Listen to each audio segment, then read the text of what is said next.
Hello, welcome everyone. We're here at the Social Justice Resource Center at Center of Life to bring you this webinar.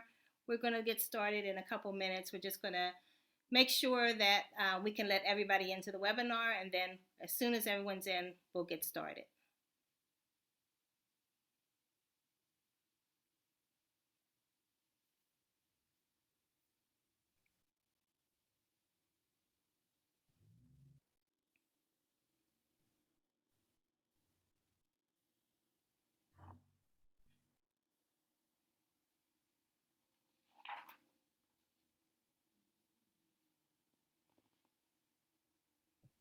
I think the numbers are going up by the second.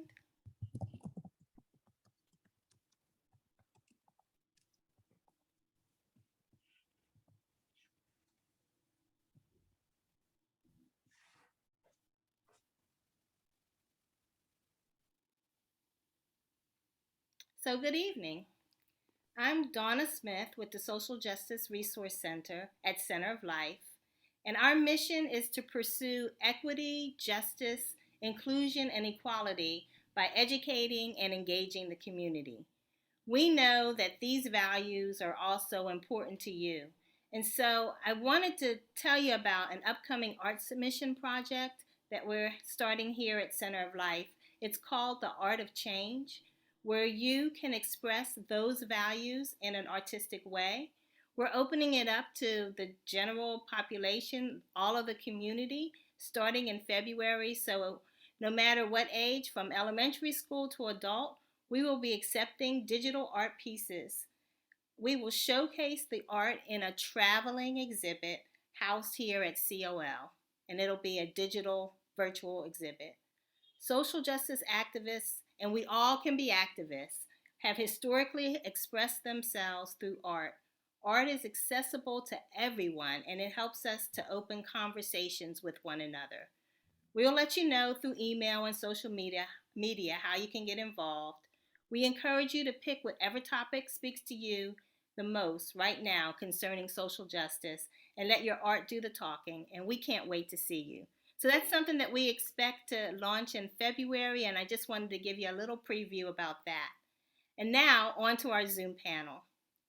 I am here with my colleagues, Andy Fishoff, Danielle Shakowski, Marita Gilcrease, and Cameron Craig, to welcome you to another Zoom panel discussion. Danielle, can you please tell us some of the housekeeping rules for this discussion? Yeah, so there will be an opportunity to ask questions to the panelists and our hosts, Kiyomi and Devon.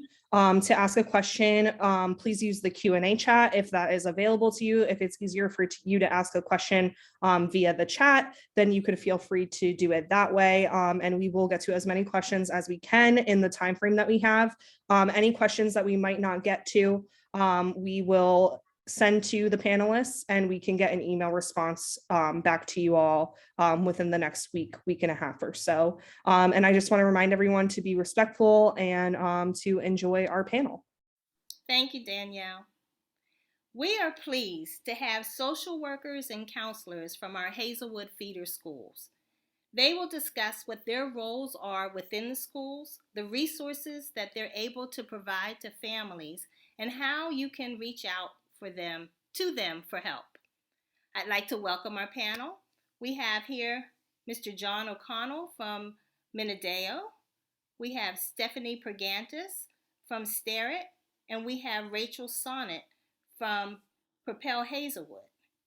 And now I'm going to turn it over to our moderators from Center of Life, Kiyomi Knox, who is our social worker and family and community engagement program coordinator, and Devon Fuller, our family and community engagement program assistant coordinator. And they will lead us in a discussion about the wonderful work that our social workers and counselors do in our schools. Thanks so much. Hi, everyone. Thank you so much for joining us. Devon and I are so excited to be able to be in this space with you and to be able to have these vital local resources available for you to learn a little bit more about and to be able to connect you with them. We really wanted to be able to bring this space because as we're working with families, we definitely see and understand that maybe it gets a little confusing what the different roles are in the school, and maybe there's different challenges that you're experiencing. You just don't know who to turn to for support. So we have these awesome panelists here to talk a little bit more about that. So the first thing that we want to do, panelists, if you don't mind, first, I'm just going to ask for you to introduce yourselves and then also talk about what your specific role is at the school and talk about how that role might differ from others. For example, I know not everybody in this space is a social worker. You might be a school counselor, or maybe you're more of a support specialist or doing like community outreach liaison. So maybe talk about how your role differs from some of the other ones, or for example, like a school psychologist or an administrator. So just to make it a little bit easier, Rachel, if you wouldn't mind, we'll start with you because I see that you're unmuted. Sure. Hi, everyone. I'm Rachel Sonnet. I'm the Community Wellness Site Coordinator at Propel Hazelwood. And so basically what that means is I coordinate our community school approach. And a community school is a school that aims to give students, families, and communities everything that they need to thrive in one place. And so I do a lot of different aspects of things from social work all the way to family engagement and then community outreach. And so that role differs from, say, like a school counselor in the fact that I'm not meeting with like students one-on-one to talk about like behaviors and feelings as much as a school counselor might be. I'm not creating schedules for the day like a school administrator. I'm not handling discipline.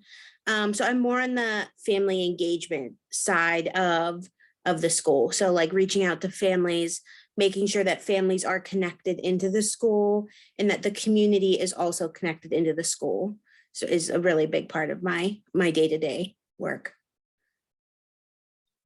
Rachel, thank you so much.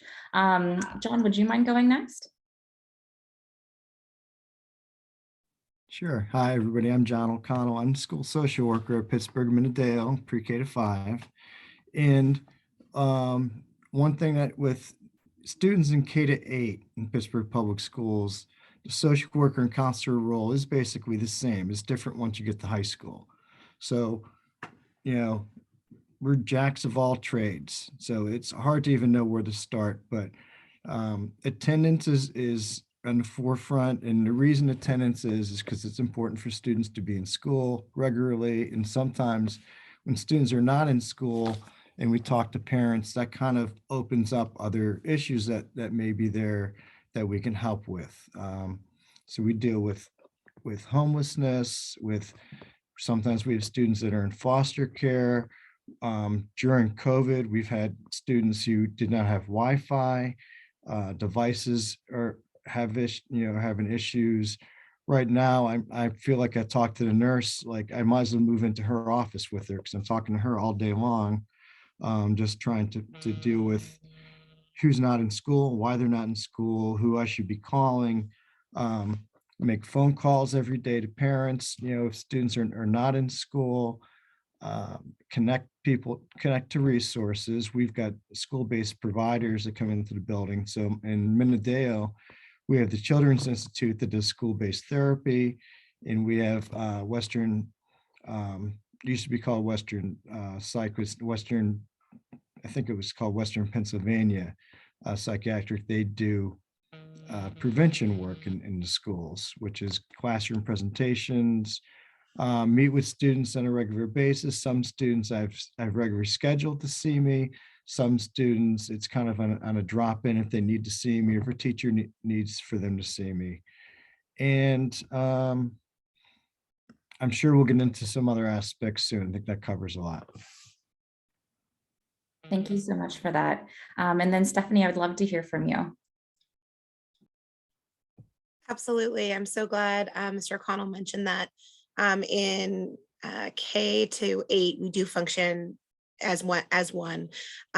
So my role, I think of it as anything that's interrupting learning.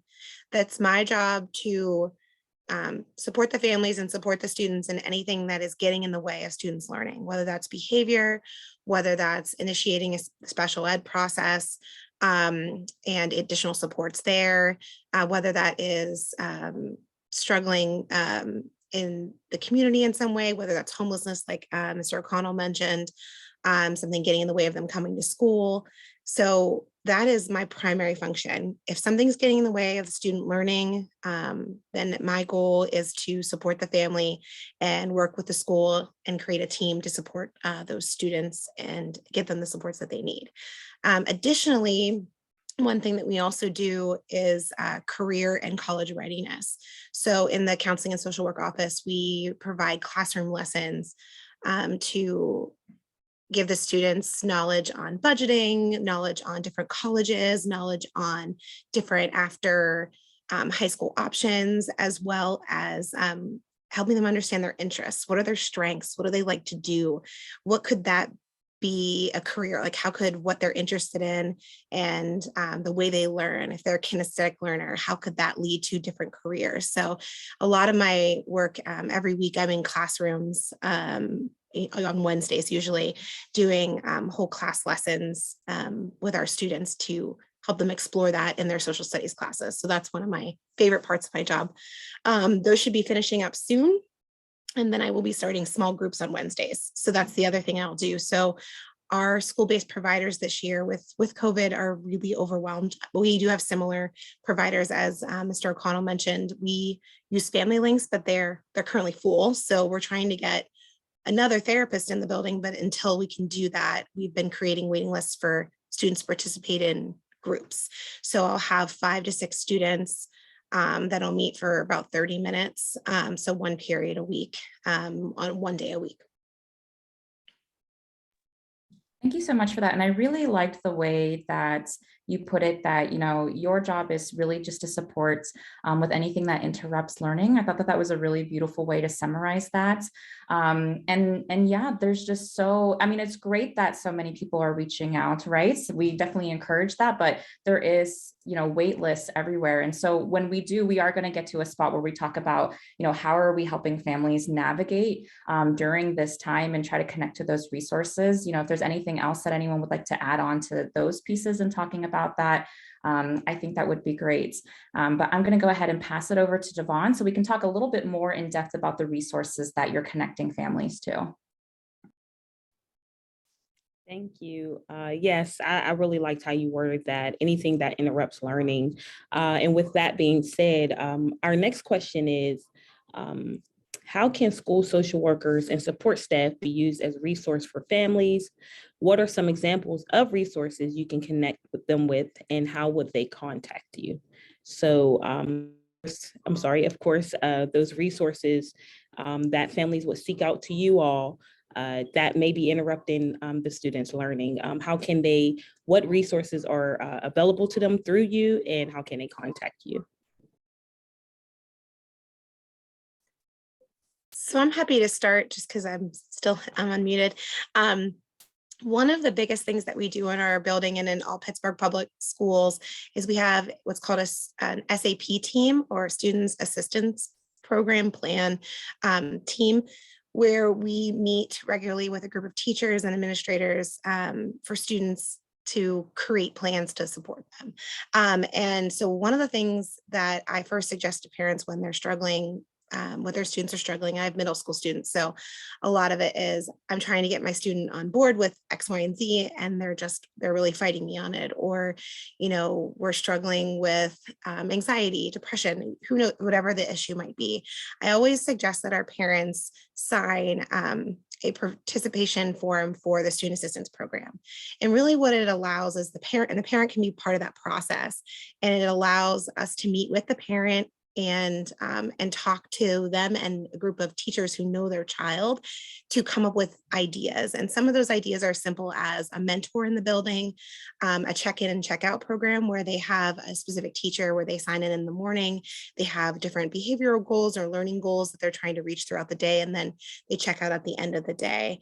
It might be some of those small groups that I mentioned. It also might be an evaluation with an outside provider, kind of an outside provider coming in and assessing what that student might need, which might be outpatient counseling, or it might be a special education referral.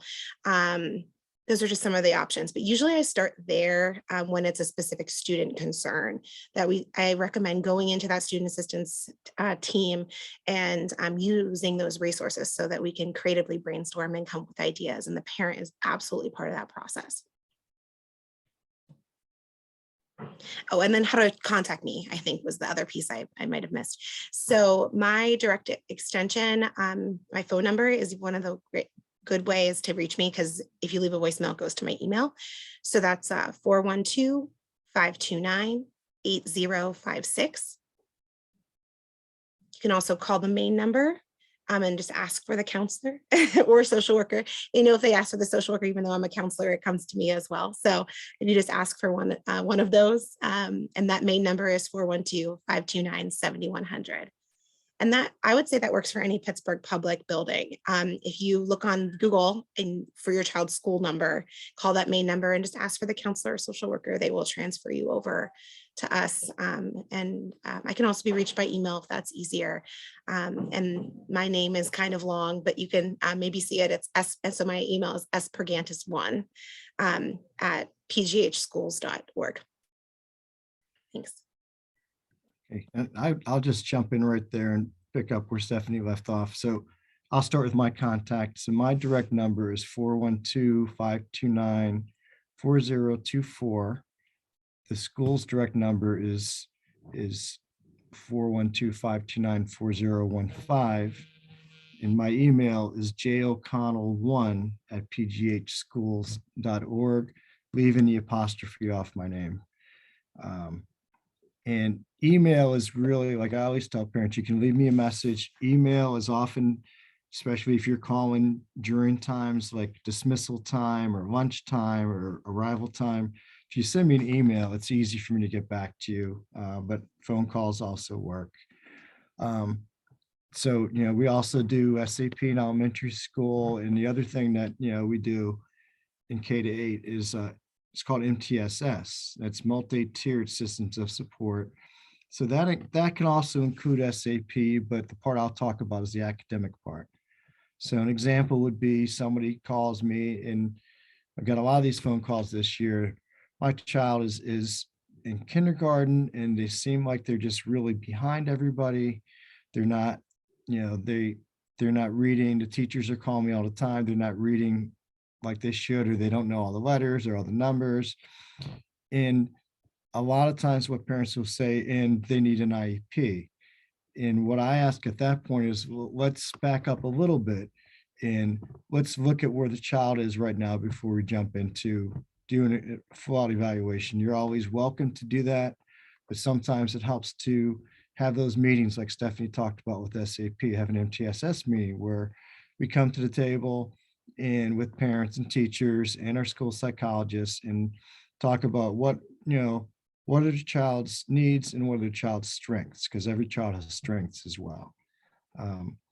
And we look at data, we look at, where are they based on where they're expected to be. And unfortunately this year, a lot of our kindergartners and first graders are behind. It's not like somebody will call me and I'll try to assure them, this isn't just your child. People who were online for most of last year, if not all of last year, and for preschool and kindergarten, that did not work very well. So we're trying to catch everybody up, and we talk about what the whole classroom is doing and if there are some individual interventions that we can put in place. I have an intern. I always try to have an intern to work with me because I like to teach, and I also like to have somebody working alongside me. So I have an intern who's doing what we call MTSS interventions with students. He tutors a few students every day. These students get 15, 20 minutes extra reading or whatever it is that their deficit is every day, to work on. So that's just, another example of a resource that's available at our schools. If I could hop in here, similar to John and Stephanie at Propel Hazelwood, we also have the SAP program. And our SAP program is in partnership with Montauk Community Health Services, which is a UPMC program. And we have a prevention specialist embedded in the school. And so that's really helpful for our students. And we also do MTSS as well, and we meet as a student support team. So our student support team consists of myself, the community school site coordinator, our counselor, our attendance specialist, and our scholar support specialist. And so we all work as a team with the administrators to, have those interventions one-on-one for the students that need it. But I also wanted to touch on another service that we try to bring a lot to the students and families that need it. We have a lot of families who in the course of like attendance talks or just like reaching out to their teachers, we find out that, they're having some food insecurity, or our kids wear uniforms. And so they don't have the uniforms they need to come to school. And so we do our very best to like provide uniforms on a free basis to scholars that need them. Or, we provide emergency food to families and then make a referral to a food bank, or we do a backpack program on Friday where we send home food for kids every weekend. So that way they're not going hungry when they don't have the school breakfast and lunches. And then we even do programs in partnership with places like Duquesne University, where we have asthma. We have an asthma clinic that happens every month, and kids can be seen during the school day by a provider and prescribe their inhaler. And then we can help collect it and through the health workers that are housed actually at the Center of Life. And so that way we can make sure our kids all have the inhalers and the medicine that they need to have a successful school day, and they don't have to go home in the middle of the day. It takes a load off of a bunch of parents' backs. You don't have to run back and forth to the doctor and the pharmacy and take your kids in and out of school and get on the bus. So that's like those are some helpful programs, and we have a lot more. And so the best way to access those programs is just to reach out to basically whoever is in the school. So you can reach out to me directly. My email is rachelsonnet@propelschools.org. My phone number is 412-325-0492, extension 2003. Or you can contact your teacher. And I would say that your teacher is sometimes the best contact point for you in the school because they know your kid the best. And what they can do is at Propel Hazelwood, we have a referral form. And so when a parent or family member contacts that teacher knows I'll fill out this form and send it to Miss Sonnet, and she'll have this on her list of things to look over today, to reach out to this family, make sure that, that they're all set up for what they need. And so to just be open and have that contact with whoever you can in the school, because the information generally finds its way to the right source. Thank you all for that. Just a list of many things that you are connected with, many organizations you're connected with.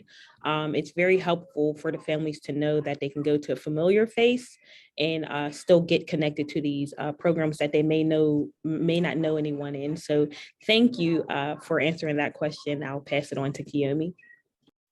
Yeah, and I think Rachel brings up a good point about just being able to reach out, like Devon said, to a familiar face or to a trusted source. I think that's going to go into my question that I'm going to go up to here pretty soon. But I know that we talked about we're going to do some question and answers at the end, but there's a question that came in the chat that I feel ties in a little bit more to what we're talking about right now. And that's just, I'm wondering if you all might be able to comment on what are some of the common issues that you're seeing and you're having to address right now, especially with students maybe that you're working with in the greater Hazelwood area.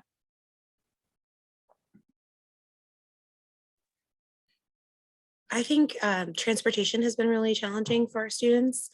We've lost bus drivers. We've had students out if they miss the bus, if there's something going on with the bus where we lost a bus driver, it's really hard for them to get there. And then they're back to virtual school for a week or however long that might be.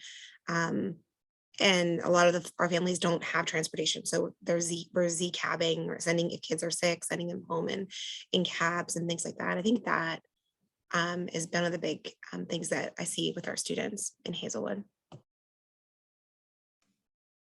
One thing that's come up, especially this week with, we had a virtual day because of the snowstorm, is to make sure that like, if your child's computer or laptop isn't working, to ask ahead of time. So on the day that they're home, it's really hard to address that issue. But if they're in school one day and something's not working, to reach out then and make sure that we get that issue addressed when we have access, because it's really hard to fix that problem when they're away from the school. So just to make sure everything's set up, and at least our scholars are bringing their laptops and their chargers to and from school each day. So in case they have to stay home, they have the resources they need, and we're not running to and from the school with devices.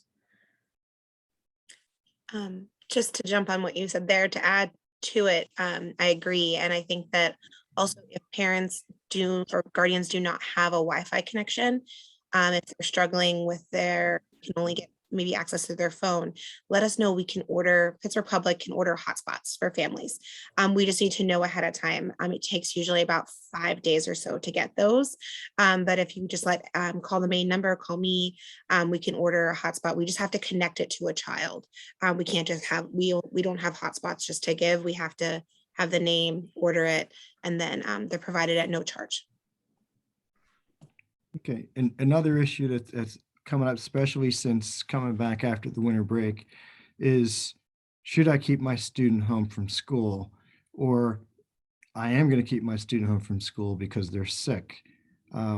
Pittsburgh Public Schools does, if you go on, I wish I should have brought how to navigate the website, but if you go on to the Pittsburgh Public Schools website, there's a screening tool that's on there where if you have 2 or more symptoms of COVID, that you should not come to school. And what is very helpful is if you get in touch with someone from the school, either the nurse or the counselor or social worker at the school. That way, we're not calling and bugging you later when we're doing our phone calls, while you're not in school. We can let the teachers know ahead of time, so you don't, because you may get 3 calls in one day. You may have a teacher call, you may have my intern or myself call, and you may get what we call Blackboard call. We do calls every day anymore. Based on, if you're not in school, you're going to get an automated phone call. I can take you off the list if I know the reason that you're not in school, and also coordinate getting work, whether it's posted in school with G, or if there's another way to get work for your child. Thank you so much for sharing all of that. And I would love to, if at the end of this, I know that we've been on email chains, so if all of you wouldn't mind maybe sending some of these tips, or also just how to contact you, so we can send this back out and also post it when we post the YouTube recording of this. That was really great information about the hotspots. Thank you. So I think that some of our families weren't necessarily aware of that. And then Mr. O'Connell too, when you were talking about navigating the website, I know that that's something that comes up a lot with our families. It's just being overwhelmed in terms of how to navigate that. So any hot tips or tricks, or maybe some specific sites on the website that they should be bookmarking, that would be good ones to reference to. If that's information you might be able to send to Devon and I, we'd love to get that back out to the families. So thank you so much for that. And going back to what we were talking about with having, familiar faces or trusted names that you can reach out to, whether it's just your favorite teacher or whether it's all of you, historically, I think that school social workers, or just social workers in general, or school counselors, there's a lot of misconceptions that come with that. But I think, when we look at our history, a lot of that is very valid to why people are afraid to reach out, or why people are afraid to have the school or school social workers or counselors involved in their business. Some of the things that we think about is people believe that social workers are there to take their kids away, that if you get involved, it's not going to be great. I'm going to end up losing my kids. It's only going to make everything worse for me. People also think that, we only need a school counselor or support specialist or social worker if we're experiencing a crisis. but also thinking about that we as those individuals want to be able to be there and support you in your great moments. We just want to be, your cheerleaders. We want to be in your corner. And then also a lot of families, sort of think of those individuals as like do-gooders, right? They're just trying to meddle in my business. And a lot of people are, feel very private and protective over what's going on in their home. And so I was wondering if any of you could comment on some of those, myths, and also, what kind of things that you all are doing to help dispel those. I think that, those myths definitely exist.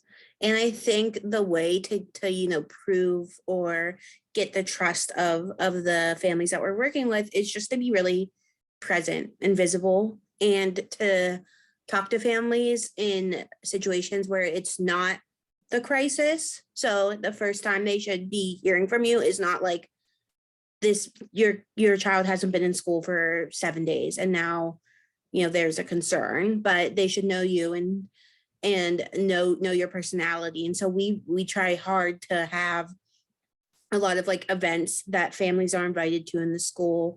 And it's been a little harder during COVID, but we've managed to have a few when the weather was nicer, where families could come in and meet the teachers and meet the principals and meet the counselors and see them in a more informal setting. So whether that's like a bingo or a dinner or any of those types of events, that I think that really does help bridge that gap, and it makes it seem more like this is just another friendly face and not somebody calling on the phone who you've never heard of before.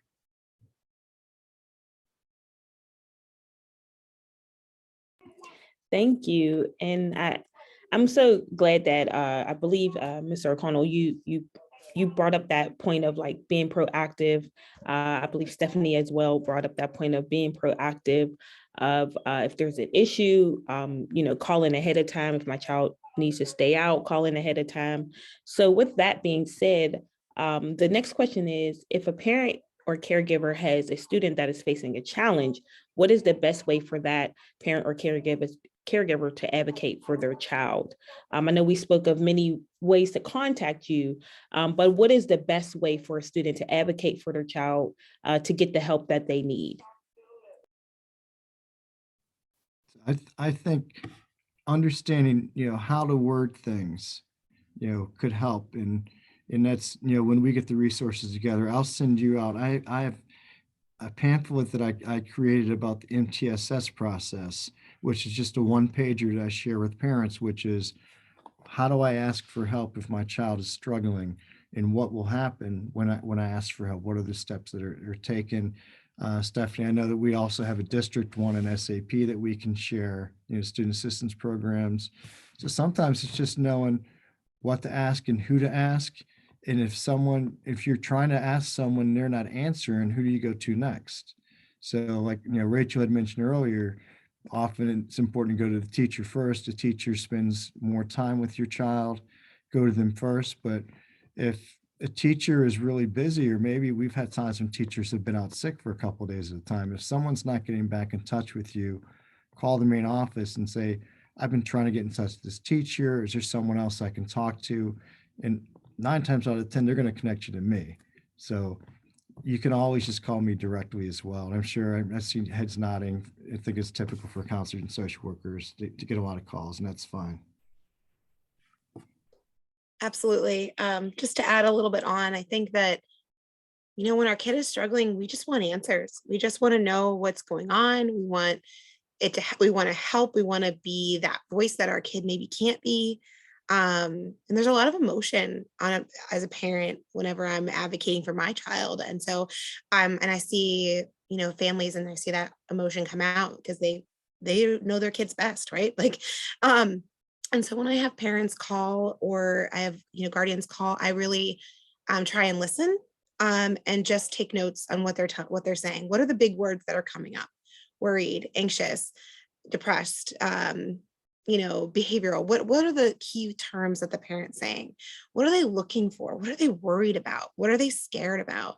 And I really just try my best in that initial conversation to just listen to what they're asking. And then I usually come up with some ideas as far as where to go next.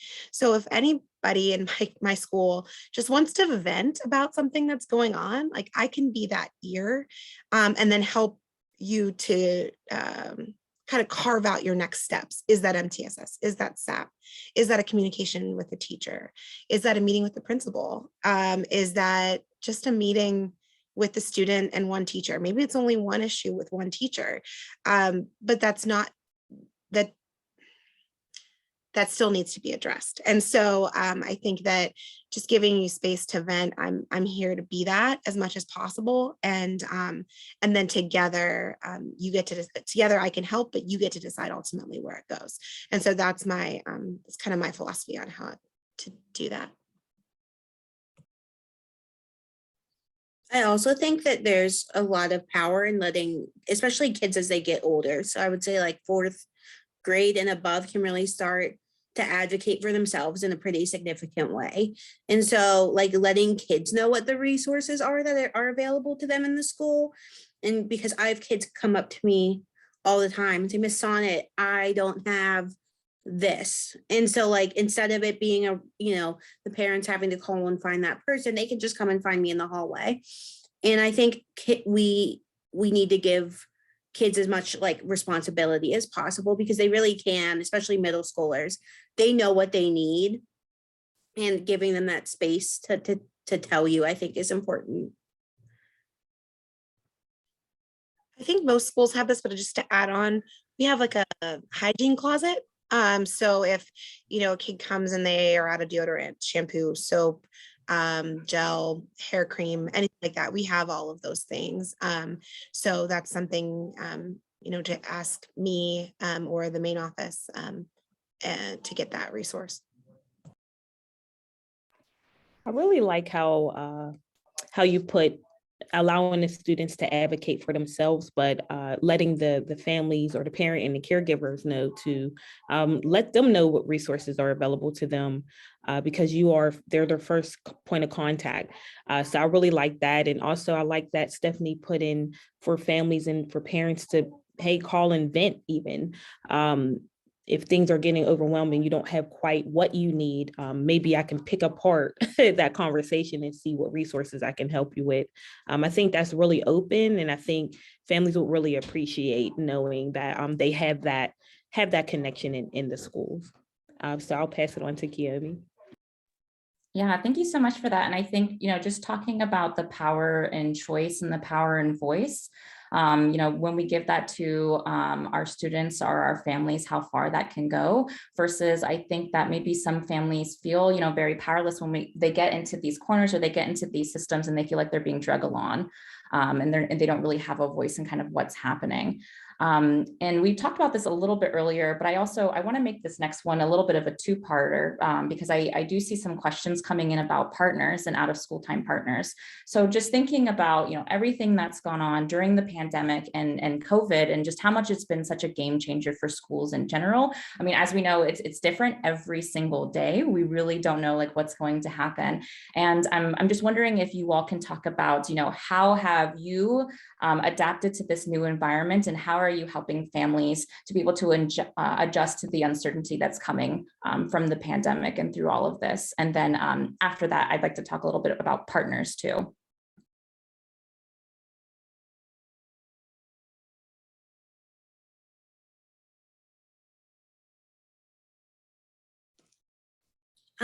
We've done quite a few different like activations around COVID-19 and the pandemic.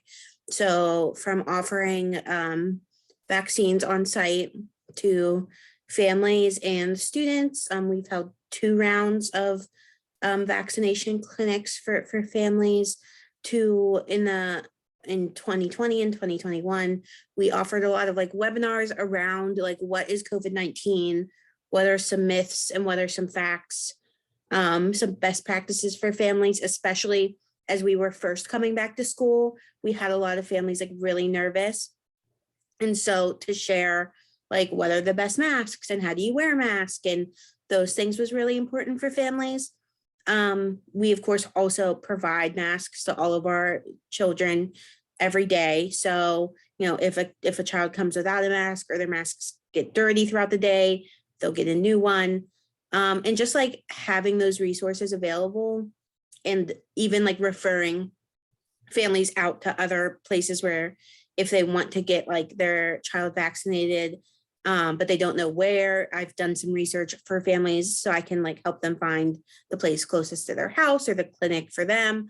And so just like being that bridge that can help, just give that information to families and they can, make their own decision with that information, but just to let them know that it's there, I think has been helpful for a lot.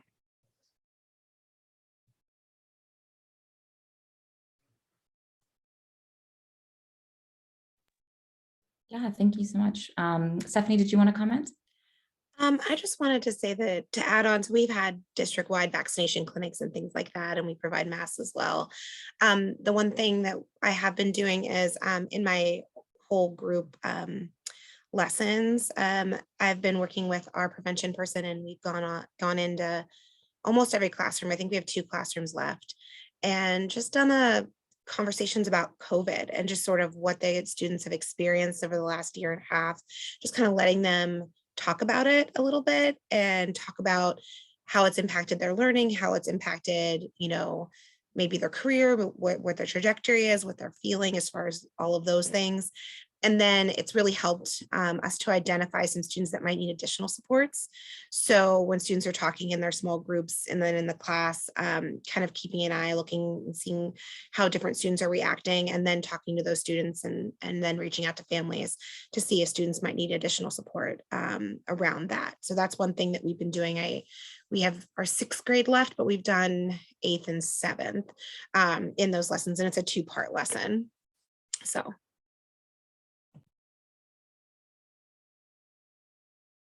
Thank you. And, we talked a little bit earlier about, we're trying to connect people to these different resources but there are a lot of people who are short-staffed, or maybe there's staff that's out sick. So, there's some questions that have been coming about out of school time partners. And one of the questions was just wondering, are there any gaps that you've seen that maybe some of the out of school time partners can step up and help fill?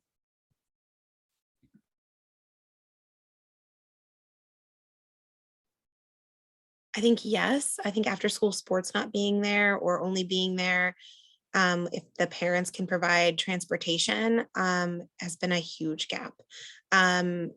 Especially with middle school students, they just want to play sports and be able to hang with their friends, not in class, and so that has been such a heartbreak this year.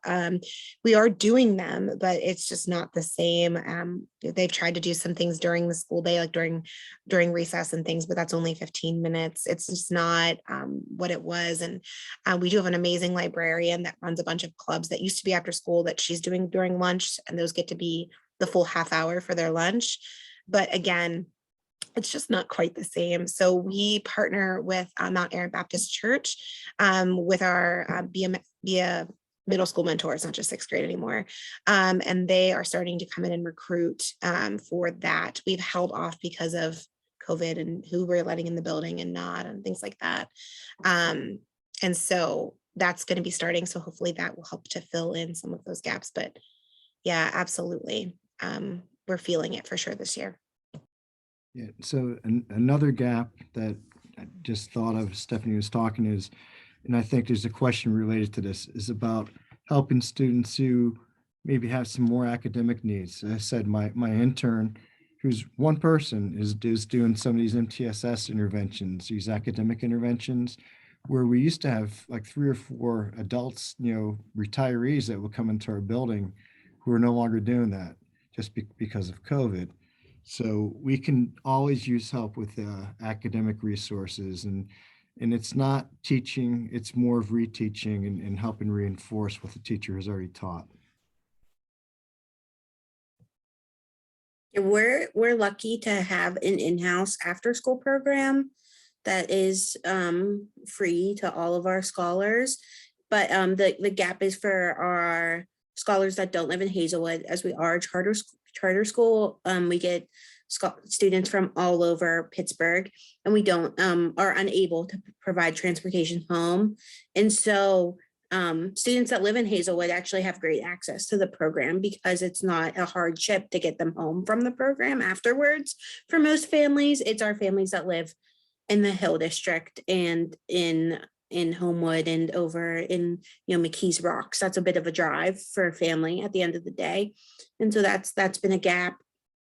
And as John said, just the academic piece, these past 2 years have been really hard on students, and trying to, bridge that gap of those 2 years that they might have missed out on some content is always on our mind. So we are also looking for those resources to offer that extra push.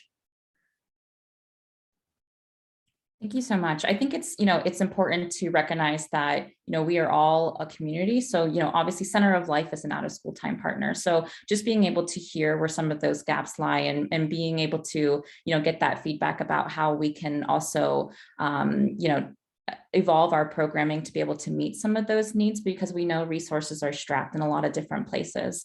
And I do want to ask, Stephanie, you did touch base on it a little bit, but I wanted to ask, are there any specific out of school partners, out of school time partners that you're working with that families might be able to get involved with? We are working with, oh my goodness, Miss Pazzi, our librarian, would know a lot more. She Venture Outdoors. We work with the Frick, which is behind us. We have partnerships with them. We also work with a chess group. I don't know what the name of it is, but we have people that come in and help the students learn how to do chess and robotics and things like that. We've done murals and things like that with Frick, and then I'm trying to think, then also Mount Aaron Baptist Church. We partnered with Delta Sorority, and then I'm trying to think. We also partner with the elementary schools nearby. So we have different organizations like leadership organizations in our school, and those students will then go to the elementary schools that are nearby to do, Read Across America, or they went and did a present drive with Linden, which was kind of nearby, and Lincoln, which is also nearby. So we've done those. Yeah, there's a lot of them, and I know that it's even been limited this year a little bit because of COVID.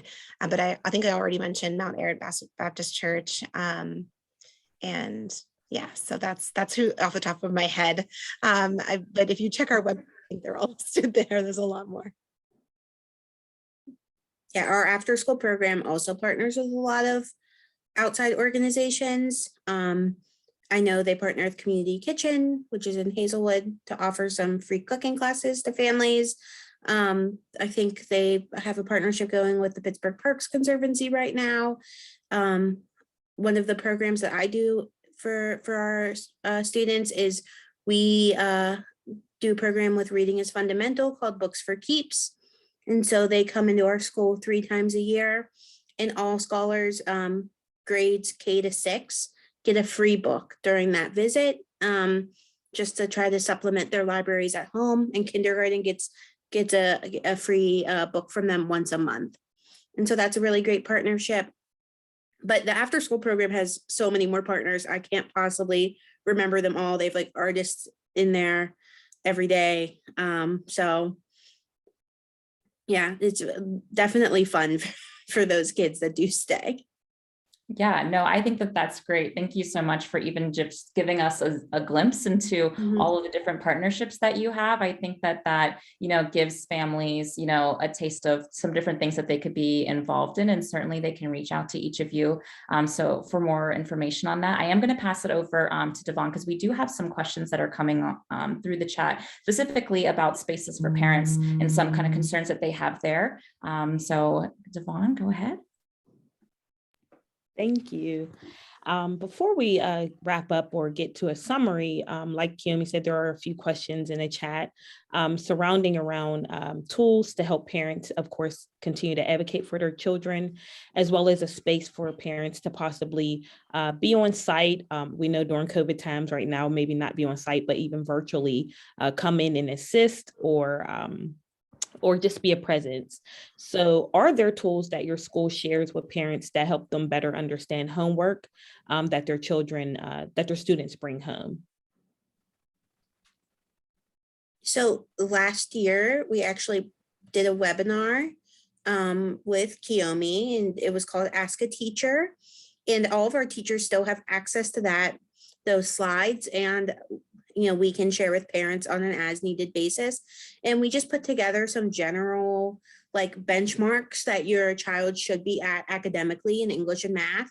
And then also some like tips and tricks for homework, how to contact teachers to ask for help, how to help your own scholar, and what's some like general things that you can do outside of that on a day-to-day basis, like when you're with your kid and you're cooking dinner, have them do the measurements with you. Like that's just as good of learning sometimes as homework. Doing that hands-on stuff with reading with your kids is so important. And so we did one of those presentations. But yeah, I think that is really important to get parents involved in that learning. And we've also done events. We had a science night in the fall that was like spooky science themed, and parents got to come and do some science activities with their kids, with the teacher, so they could see how to interact and how to like go through a science experiment. So I think, hands-on experiences are really important.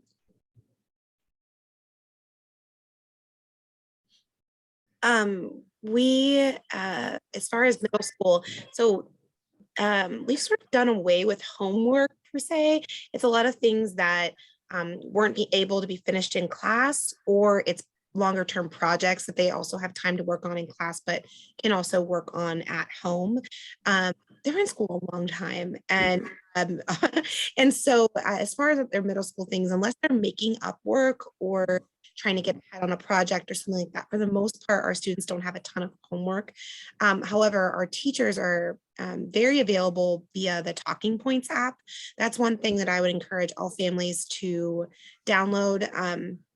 If they can download the app on the phone, if they have the space, because I know phone space is a premium, but if not, they can still see the messages.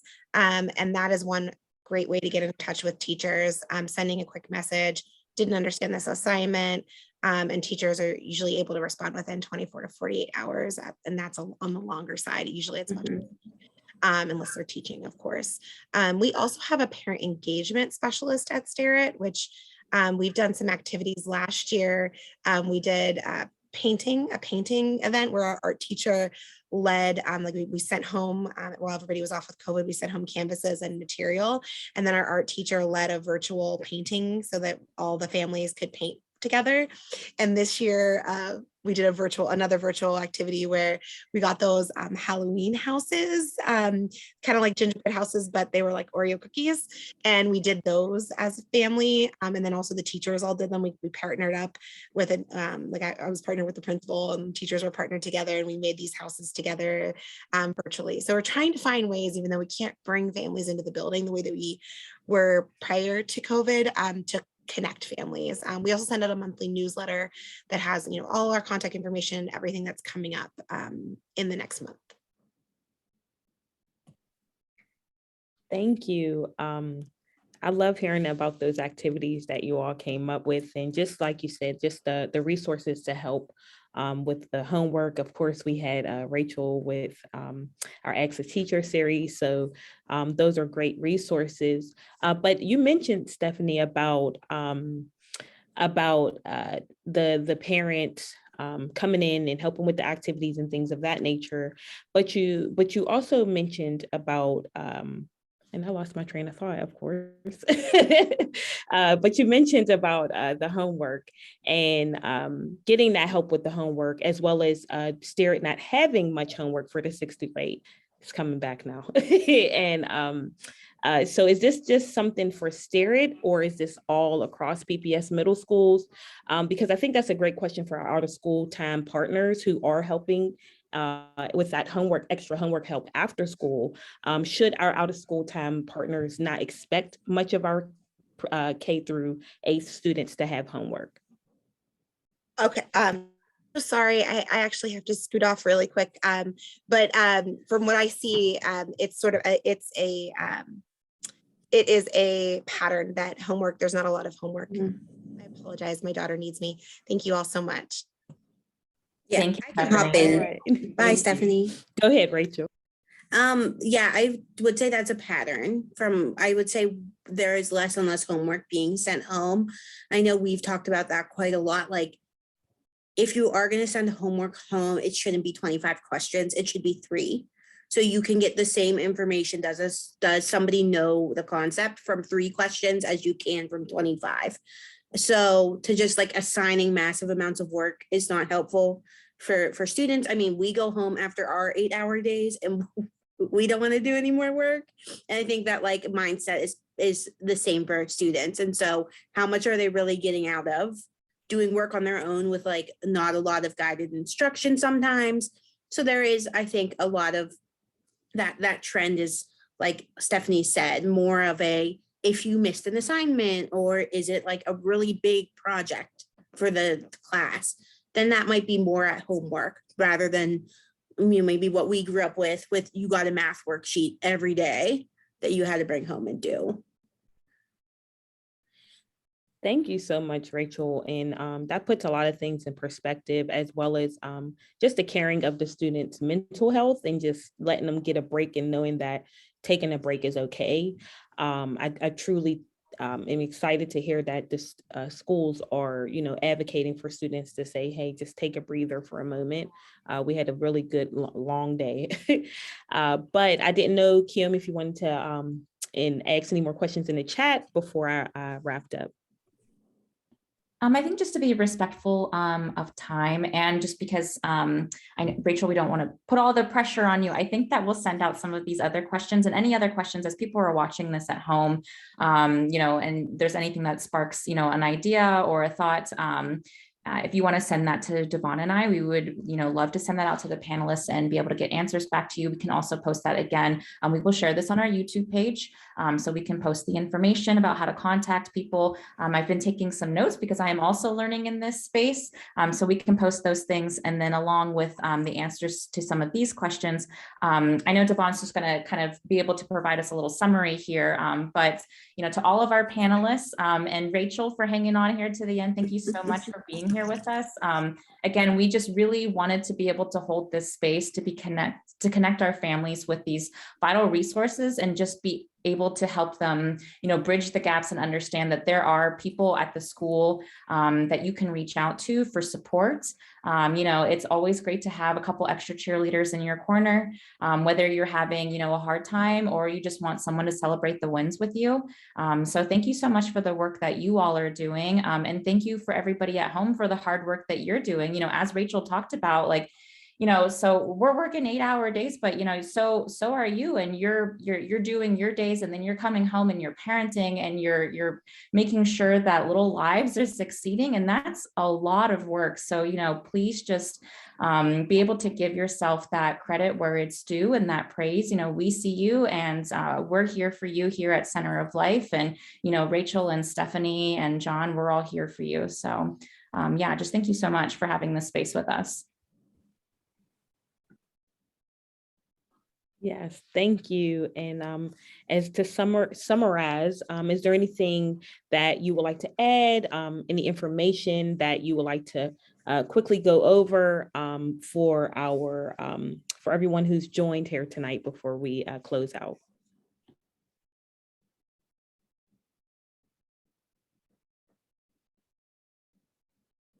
Is that a question for me?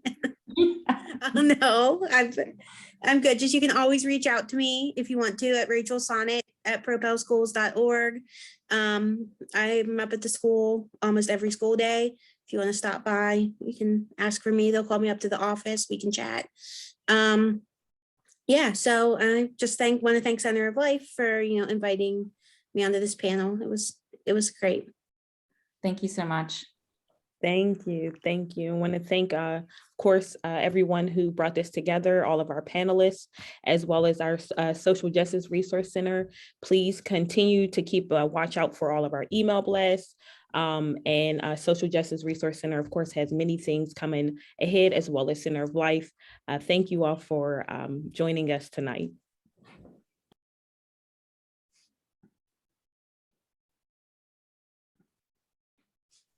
Okay, and then Donna and Danielle, I don't know if there's anything that you want to do in terms of end or wrap ups, but we definitely want to give a big shout out to the Social Justice Resource Center again, like Devon said, and keep an eye out for that art show. That's going to be really exciting. So we'll definitely post more information about, how to be able to apply for that.